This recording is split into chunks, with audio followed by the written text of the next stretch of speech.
Welcome to Paramount Electronics. We are experts in the repair of industrial and commercial electronics. Today we are going to show you how we are able to exercise an electronic Eyekom that was manufactured by Komori. The function of the Eyekom is to detect sheets fed into the feeder and automatically act on improperly fed sheets to the front and side registers and during impressions. We have developed a sophisticated test jig that tests each of the Eyekom's functions and proves that it is fully operational before the repaired unit is returned to our customer. Right, here's the Eyekom. It's a 3A, and this is the test jig here.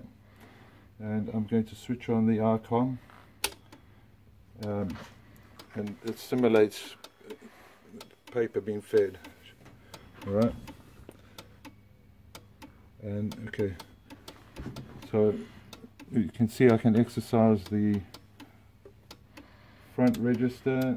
There they are, left and right, side register, and it's running. Okay, and that's basically it for now. Thank you for watching.